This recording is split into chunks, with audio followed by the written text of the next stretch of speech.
Zubietako errauste planta dela eta agerraldia egin du Euskal Herria Bilduk. Lehenik eta behin errespetu instituzionala eskatu dute, obrak gelditzeko eskumena Gipuzkoako hondakinen partzuergoarena baita. GHKak ez da Bilduk kontrolatzen duen entitate pribatu bat, baizik eta Gipuzkoako mankomunitateek eta udaletxek hondakinen kudeaketarako aspaldi aurreko legegintzaldian eratu zuten partzuergoa. GHKaren osaketa eta legitimitatea zalantzan jartzea ez dugu onartuko. Herritarren bozkaren seinale da beraz. Erraustegia gelditzeko pixuzko arrazoiak agerian gelditu direla azpimarratu du. EAJak ordea kosta ala kosta egin nahi zuela eta ondorioz herritarren osasunari, irregulartasunei edota kostu ekonomikoari ez dietela erreparatu. Beraz, legea urratzea litzateke Euskal Herria Bilduren arabera jatorrizko proiektutik egin zituzten aldaketa kontuan izan gabe erraustegia egitea. Aurreko foru gobernuak eta GHKako kideek kudeaketa negargarria egin zutela esan du.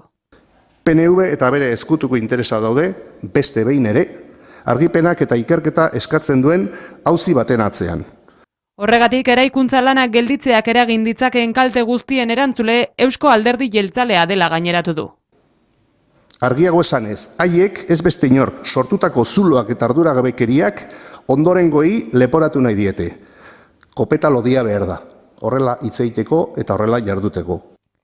Ildo honetatik aipamen berezia egin dio gaur jakin den albisteari. Juan Kalparsoro Euskal Autonomia Erkidegoko fiskal nagusiak ikerketa abiatuko baitu obretan dirua oker erabili ote den argitzeko.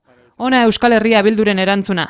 Guk lasai asko gaude, konsortzioko kideke bai, badakigu legea gure alde dagola, guk ez dugula inolako irregulartasunik egiten, zaintzen ari garela azken euroraino Gipuzkoar guztien patrimonioa, eta pentsatzen dugu aurreko gestoreek, batez ere GHKako aurreko arduraduna izan direna, kezka larriago izan behar dutela, haiek pentsatu beharko lukete, abokatu bat kontratatu beharko dutela, bere burua defendatzeko. Egoera honela Euskal Herria Bilduk elkarrizketa indartzeko beharra azpimarratu du. Alderdi eta erakundeen artean Gipuzkoako hondakinen kudeaketari konponbidea eman alizateko.